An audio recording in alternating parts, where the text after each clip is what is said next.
पापी के पाप में ही उसके नाश का बीज छुपा रहता है। जो रावण यह समझता है कि उससे बढ़कर कोई शक्ति नहीं रही, उसका नाश भी उसी अहंकार में छुपा हुआ है। उस अहंकार के कारण उसने वरदान मांगते समय मनुष्य और बानर के हाथों न मरने का वरदान नहीं मांगा था।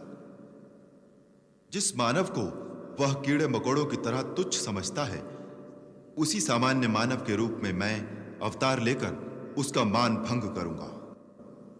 हम अपनी कलाओं सहित अयोध्या नरेश दशरथ के घर में जन्म लेंगे और असुरों के अत्याचारों से पृथ्वी की रक्षा करेंगे, ताकि धरती पर जहां भी लोग सत्य और धर्म का साथ दें, वहां उन्हें एक ही विश्वास हो कि अंत में सच्चाई की जय होगी।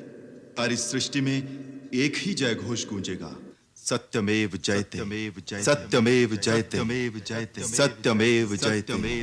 जैसे मूर्ख के सामने विनय दिखाना और कुटिल के संग प्रीति करना व्यर्थ होता है, जिस प्रकार मोह ममता में फंसे हुए को ज्ञान का उपदेश देना और उस और धरती में बीज बोना विफल होता है, उसी प्रकार तुम जैसे अहंकारी के सामने राम की विनय और पूजा का कोई मोल नहीं पड़ा।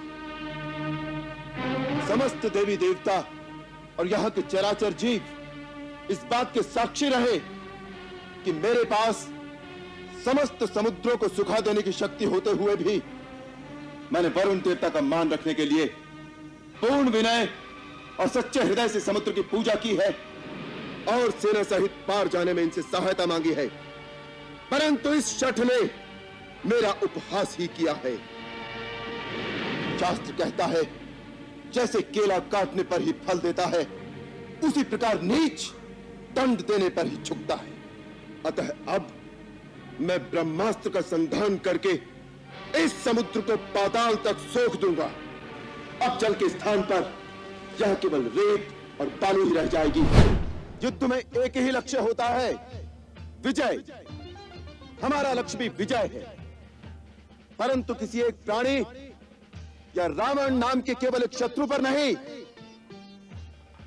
बल्कि अधर्म पर धर्म की विजय, अनीति पर नीति की विजय, अन्याय पर न्याय की विजय और झूठ पर सत्य की विजय।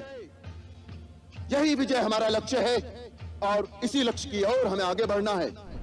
मैं आप सबके सामने प्रतिज्ञा करके कहता हूं कि आज संग्राम में देवता, किन्नर, गंधर्व, सिद्ध और चारणों सहित तीनों लोकों के प्राणी राम का रामत्व देखेंगे।